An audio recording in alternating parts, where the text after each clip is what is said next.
पूनम बनारस शहर में अपने पति मनोज और सास के साथ रहती थी। पूनम का पति जिस फैक्ट्री में नौकरी करता था वो बंद हो गई थी, जिसकी वजह से मनोज के पास अब कोई काम नहीं था। एक दिन पूनम ने मनोज से कहा, सुनो जी, क्यों ना हम अपना ही कोई काम शुरू करें। आपको तो पता ही है कि मैं अच्छा खाना बना लेती हूँ, और मैंने सुना है आजकल ढाबे और होटल का काम बहुत चल रहा है, और हमारे इस एरिया में कोई ढाबा नहीं है। हम अपना ढाबा खोल लेते हैं। पूनम, तुम्हें पता है हमारे पास अभी इतने पैसे नहीं है कि हम कोई काम शुरू कर सकें, और ढाबे पर लगाने के लिए हमें पैसे चाहिए। हमें सब कुछ देखना पड़ेगा, और जब ग्राहक हमारे खाने को पसंद करेंगे उसके बाद ही हमारी कमाई शुरू होगी। पैसों की चिंता आप मत करो। शादी के बाद माँ ने मुझे जो सोने की चेन और अंगूठी दी थी, हम उसे बेचकर पैसे इकट्ठे कर लेंगे। पर इस तरह मैं आपको मायूस बैठा नहीं देख सकती। मैंने आपसे शादी की है तो आपका हर दुख सुख में साथ निभाना मेरा कर्तव्य है। मां अन्नपूर्णा का नाम लेकर हम अपना ढाबा शुरू करते हैं। देवी मैया हमें अपने आप इस काम में सफलता देंगी। तुम्हारे जैसी बहू पाकर हम धन्य हो गए पूनम। तुम इस परिवार के लिए कितना अच्छा सोचती हो। देखा, अब माँ जी भी हमारे साथ हैं। हम तीनों मिलकर ढाबे पर खूब मेहनत करेंगे। पूनम की हिम्मत देखकर मनोज को भी हिम्मत मिलती है, और कुछ दिनों में पूनम मनोज और अपनी सास के साथ मिलकर अन्नपूर्णा ढाबा नाम से एक ढाबा खोल लेती है। मां अन्नपूर्णा, ये पहला भोग आपके लिए। आज आपकी कृपा से हमने ये नया ढाबा खोल लिया है। अपनी कृपा हमेशा हम पर बनाए रखना माँ। खाना तो बहुत ही स्वादिष्ट है? वाकई में इस ढाबे का खाना बहुत ही स्वादिष्ट है भाई, वाह। पूनम का अन्नपूर्णा ढाबा चल पड़ता है और ग्राहकों की भीड़ लगनी शुरू हो जाती है। पूनम, मनोज और उसकी सास तीनों मिलकर खूब मेहनत करते थे। सुबह से लेकर रात तक वो लोग ढाबे पर खाना बनाकर ग्राहकों को देते थे।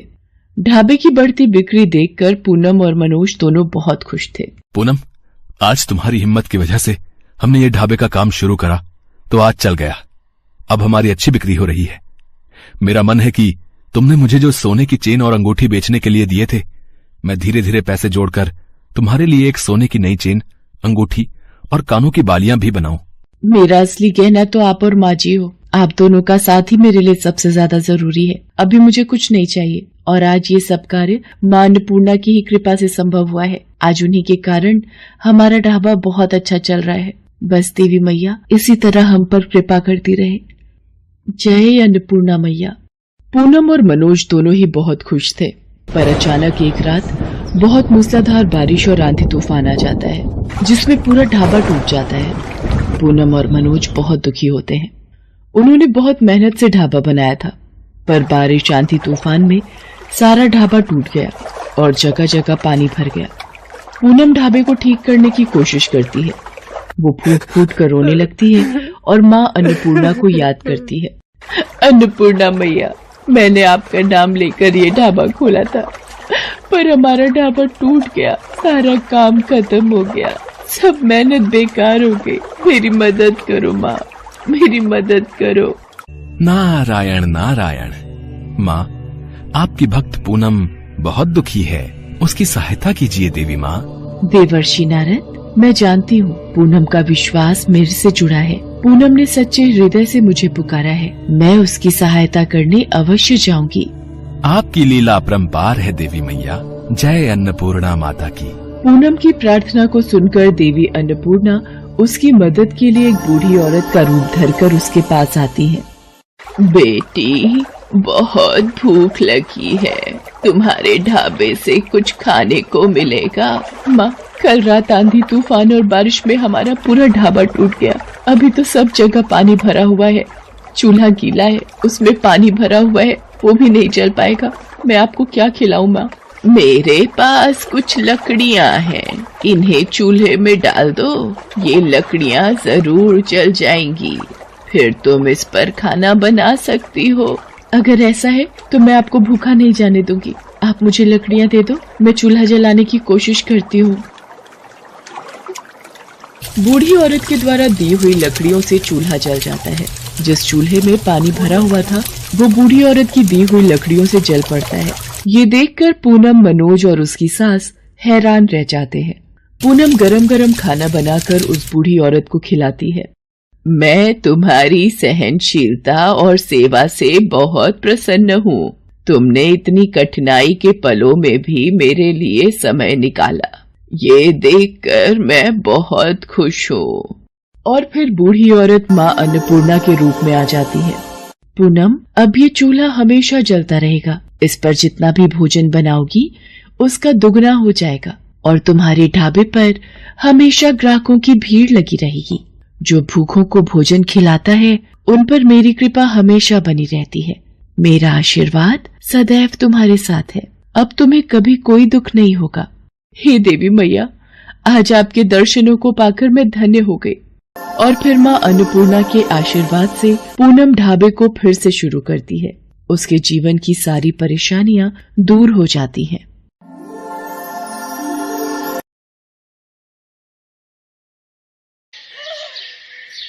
सुनो, आज भगवान की कृपा से हमारा ढाबा खुल ही गया। अब देखना, हमारे हाथ का स्वादिष्ट और बढ़िया खाना खाकर ग्राहक उंगलियां चाटते रह जाएंगे।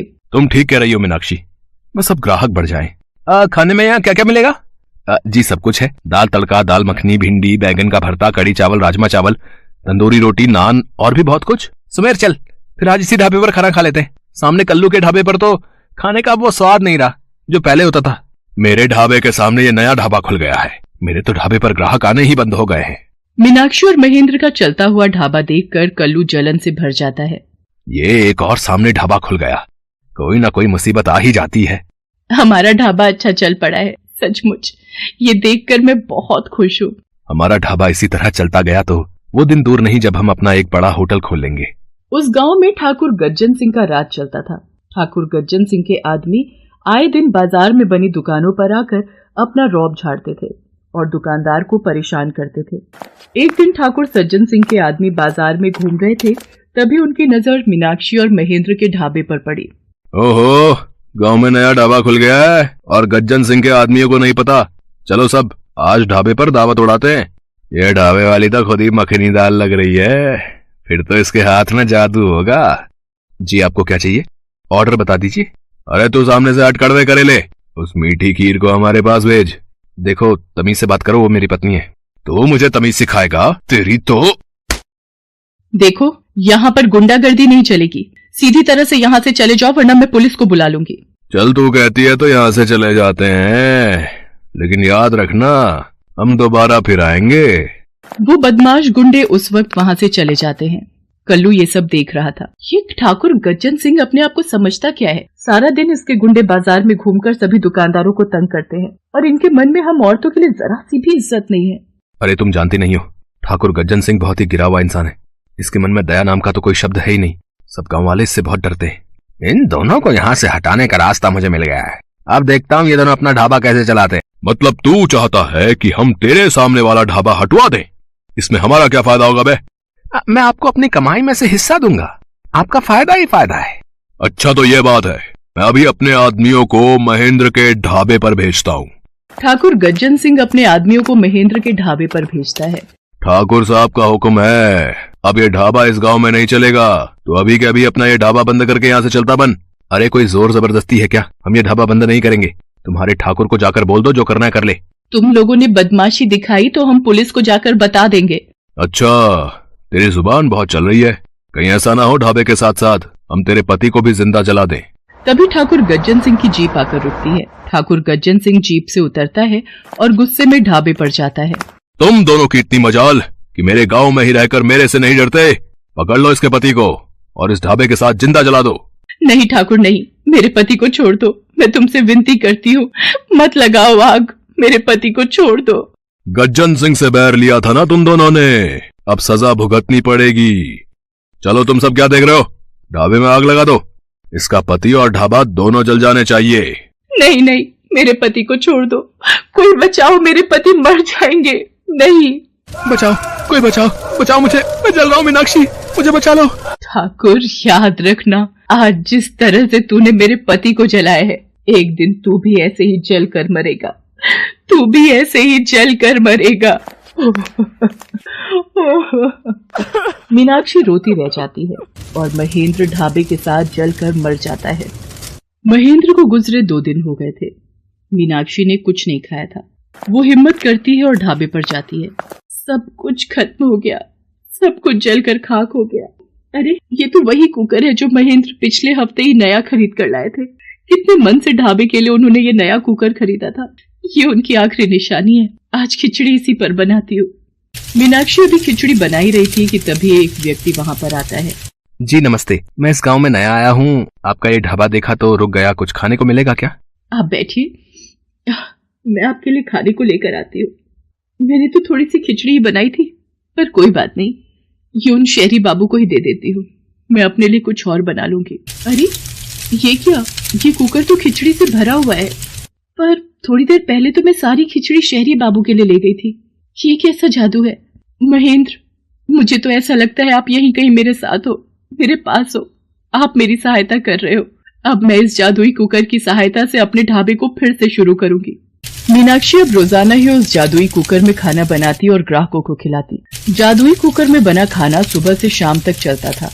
धीरे धीरे मीनाक्षी का ढाबा फिर से चल पड़ता है। कुछ दिन बीत जाते हैं। ढाबे को फिर से चलता देख कल्लू गुस्से में आ जाता है और ठाकुर गज्जन सिंह के पास जाता है। गज्जन सिंह अपने आदमियों के साथ दोबारा मीनाक्षी के ढाबे पर पहुंचता है। लगता है तुझे भी तेरे पति के पास भेजना ही पड़ेगा। गांव वालों, कान खोलकर सुन लो। जिस किसी ने भी मेरे हुक्म का विरोध किया या मेरे खिलाफ जाकर कोई काम किया, उसका यही अंजाम होगा। बेचारी मीनाक्षी, पहले पति चला गया और आज ठाकुर भी इसे जिंदा जलाने जा रहा है, और कौन भला गज्जन सिंह के आगे बोल सकता है। अब तो भगवान ही मीनाक्षी को बचा सकते हैं, वही कोई चमत्कार कर सकते हैं।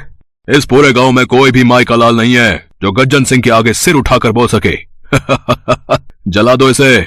गज्जन सिंह के आदमी मीनाक्षी को जलाने ही जा रहे थे कि अचानक गोलियों की बौछार से वो घबरा जाते हैं। खबरदार, किसी ने भी भागने की हिम्मत की। शहरी बाबू, आप पुलिस इंस्पेक्टर, आप इसे मत छोड़ना। इस गज्जन सिंह ने मेरे पति को जिंदा जला दिया था। गज्जन सिंह पुलिस से बचने के लिए मीनाक्षी के ढाबे में घुस जाता है। तभी चूल्हे पर रखा कुकर फट जाता है और गज्जन सिंह आग में झुलस जाता है। गज्जन सिंह को उसके गुनाहों की सजा मिल गई थी। शायद महेंद्र ने खुद गज्जन सिंह के पापों की सजा उसे दे दी थी। मीनाक्षी को इंस्पेक्टर रजत के रूप में एक हमदर्द मिल गया था, जिसने मीनाक्षी के दर्द को समझा। मीनाक्षी इंस्पेक्टर रजत की मदद से महेंद्र की याद में एक नया ढाबा खोलती है। गांव वाले भी गज्जन सिंह के आतंक से आजाद होकर खुश थे।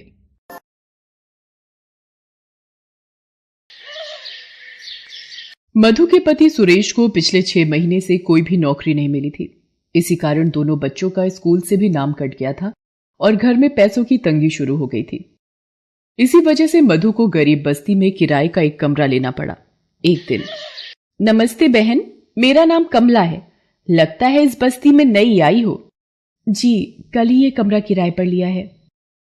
अच्छा, मैं चलती हूँ, आराम से फिर बात करूंगी, काम पर जा रही हूँ। अच्छा, आप काम करते हो कहीं? हाँ, कुछ घरों में झाड़ू पोछा करती हूँ। आप जब काम से वापस आओगे तो मुझे मिलना। ठीक है, मैं शाम को तुमसे मिलती हूँ। मधु अपनी दोनों बच्चियों दीपा और पूजा को रोटी दे रही थी। उसी वक्त कमला आती है। मम्मी, पहले आप हमें इतना अच्छा खाना खिलाते थे। हाँ मम्मी, पहले आप हमें 2 टाइम दूध पीने के लिए भी दिया करते थे। मधु, मैं क्या करूं? रोज दुकानों पर काम के लिए धक्के खाने जाता हूं, पर कहीं भी काम नहीं मिलता।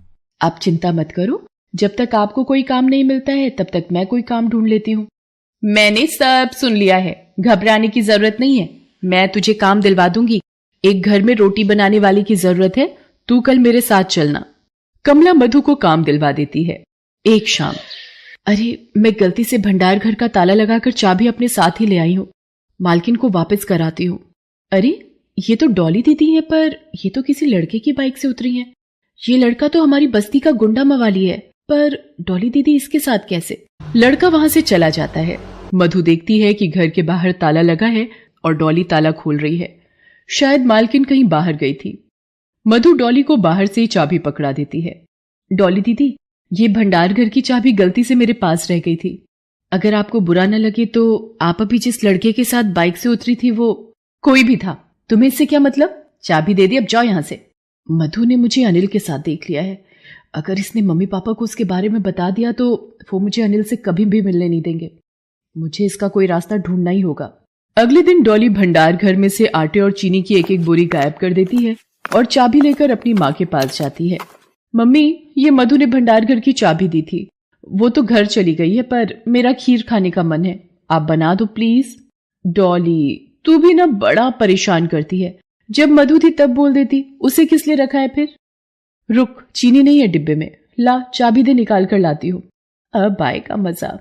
हे भगवान, पिछले हफ्ते ही तो चीनी की बोरी मंगवाई थी, और ये क्या, आटे की 4 बोरियों में से सिर्फ 3 बोरियां रखी हैं, 1 बोरी कहाँ गई। माँ, भंडार घर की चाबी तो 2 दिन से मधु के पास है, इसका मतलब कहीं। आने दे मधु को, मेरे सामने अपने पति और बच्चों की दुहाई देती है, एक तो काम पर रखा ऊपर से चोरी करती है। अगले दिन जब मधु काम पर आती है, मधु एक बात बता, तुझे मैंने मजबूरी में देखकर अपने घर में काम दिया और तू इस तरह से मेरे भंडार घर में से सामान चोरी करती है। नहीं मालकिन, मैंने भंडार घर में से कोई चोरी नहीं की, मैं तो बल्कि कल गलती से भंडार घर की चाबी ले गई थी तो मैंने। मम्मी ये देखो, एक तो चोरी करती है, ऊपर से आपसे जुबान लड़ा रही है। भाई देख, मैं तुझे अब काम पर नहीं रखूंगी और तेरा कोई हिसाब नहीं बनेगा। तूने जो सामान चोरी किया है, तेरे महीने के 2000 पूरे हो गए, चल जा अब। शोभा मधु की एक नहीं सुनती और उसे नौकरी से निकाल देती है। मधु कमला को सारी बात बताती है। अरे गलत तो वो लोग हैं, जब खुद के साथ कुछ गलत होगा तब इन लोगों को अक्ल आएगी। तू चिंता मत कर, हम कोई ना कोई दूसरा रास्ता ढूंढ लेंगे जिससे तेरी कमाई हो सके। मम्मी, आपने पाव भाजी कब से नहीं बनाई, मेरा पाव भाजी खाने का मन है, और मेरे लिए पूरी आलू की सब्जी भी। ठीक है, कुछ दिन और रुको, मैं तुम दोनों की पसंद का खाना जरूर बनाऊंगी। मधु, बच्चों की बातें सुनकर मेरे दिमाग में एक आइडिया आया है, क्यों ना तू ढाबा खोल ले। जरूरी नहीं दुकान पर ही बैठकर ढाबा खुलेगा, तू एक ठेले पर भी ढाबा खोल सकती है, फिर कमाई होगी तो दुकान किराए पर ले लेना। पर कमला दीदी, ढाबा खोलने के लिए पैसों की जरूरत होगी। कमला, मैंने सब सुन लिया है, मैं अपनी स्कूटी बेच दूंगा। कमला दीदी, फिर तो मधु को ढाबा खोलने के लिए पैसों का इंतजाम हो जाएगा ना, और मैं भी इस काम में तुम्हारी मदद करूंगा। मधु, मैंने तुम्हारे साथ 7 फेरे लिए हैं, तो हम इस दुख की घड़ी में एक दूसरे का साथ निभाएंगे। ठीक है कमला दीदी, हम एक ढाबा खोलते हैं, पर उसमें आपको भी मेरा साथ देना होगा। मैं और सुरेश अकेले सब कुछ नहीं संभाल पाएंगे। कमला दीदी, आपने हमेशा मेरी मदद की है, तो मैं चाहती हूं कि आप भी इस ढाबे में मेरे साथ काम करो। सुरेश अपनी स्कूटी बेच देता है और वो वहीं घर के पास में ही किराए का एक ठेला लेकर ढाबा खोलते हैं। मधु कढ़ी चावल, राजमा चावल बनाकर पतीलों में भरती और कमला साथ में ही तवे पर गर्म रोटियां सेकती। सबकी मेहनत से धीरे धीरे ढाबे पर लोग खाना खाने आने लगे और मधु के हाथों में तो जादू ही था। वो खाना बनाती ही इतना स्वादिष्ट थी कि लोग उंगलियां चाटते रह जाते थे। गरीब और भूखे लोगों को मधु मुफ्त में खाना खिलाती थी, वो उनसे पैसे नहीं लेती थी। वो लोग मधु को दुआएं देकर जाते थे। एक दिन, अरे कमला दीदी, वो पिछली गली में जो कोठी वाले हैं, उन्होंने 4 थाली का ऑर्डर दिया था, तैयार हो गई हैं, पर सुरेश तो राशन लेने बाजार गए हैं। आप यहीं ढाबे को संभालो, मैं ये ऑर्डर पकड़ा कर आती हूँ। रात का वक्त था, मधु ऑर्डर पकड़ाकर वापस आ ही रही होती है कि तभी, बचाओ बचाओ। देख, अगर तू सीधे से हाँ नहीं करेगी तो तेरा ये वीडियो मैं पूरे सोशल मीडिया पर फैला दूंगा। मेरी ही गलती थी जो मैंने तुम जैसे आवारा निकम्मे लड़के से प्यार किया। तुम मुझे अपने प्यार के झूठे जाल में फंसाकर मुझे आज ब्लैकमेल कर रहे हो। छोड़ो, जाने दो मुझे। ये तो डॉली दीदी हैं, मुझे इनकी मदद करनी ही होगी, पर कैसे? नहीं, मुझे सुरेश को बुलाना होगा। मैं सुरेश को फोन मिलाती हूँ। मधु अपने मोबाइल फोन से सुरेश को फोन मिलाती है और जल्दी से यहाँ आने को कहती है। थोड़ी देर में ही सुरेश वहां पहुंच जाता है और दोनों मिलकर उस आवारा लड़के को पकड़ लेते हैं। ए छोड़ो मुझे, ये मेरा और डॉली का आपस का मामला है यहाँ। सुरेश पुलिस को फोन कर देता है और पुलिस उस लड़के को पकड़कर ले जाती है। अरे लड़की को ब्लैकमेल करता है? वीडियो डालेगा सोशल मीडिया पे, अब तू जेल में चढ़ेगा। चल, ले चलो इसे। इतनी देर में डॉली के माँ बाप भी वहां पहुंच जाते हैं। मम्मी, मुझे माफ कर दो, मैंने एक गलत लड़के से प्यार किया, पर आज मधु दीदी ने मुझे बचा लिया। मम्मी, मुझे मधु दीदी से भी माफी मांगनी है। मैंने उन पर झूठा चोरी का इल्जाम लगाया था। मैं सच में बहुत शर्मिंदा हूँ मधु दीदी। डॉली दीदी, मैंने आपकी किसी भी बात का बुरा नहीं माना, आप मेरे से क्षमा मत मांगिए। मधु, मैं भी बहुत शर्मिंदा हूँ, आज तुमने हमारी इज्जत बचा ली। नहीं मालकिन, आप मेरे आगे हाथ मत जोड़िए, आप मुझसे बड़े हो। मधु, मैंने देखा तुमने एक ढाबा खोल लिया है। मैं उधर से गुजर रहा था, तब तुम्हारे ठेले पर मेरी नजर पड़ी थी। जी, हम लोगों ने एक ढाबा खोला है और भगवान की कृपा से अब वो अच्छा चलने लगा है। मधु, तुमने आज हमारी बच्ची के लिए बहुत कुछ किया है। इतने साहस के साथ अपनी जान की परवाह किए बिना तुमने और सुरेश ने आज डॉली की जान बचाई है। मैं भी तुम्हारे लिए कुछ करना चाहता हूँ। मैं तुम्हारे ढाबे में पैसे लगाना चाहता हूँ और एक बड़े होटल में तब्दील करना चाहता हूँ। ये सुनकर मधु और सुरेश बहुत खुश होते हैं और एक गरीब का ढाबा एक बड़े होटल का रूप ले लेता है। मधु को अपनी ईमानदारी और मेहनत से सब कुछ प्राप्त हो जाता है।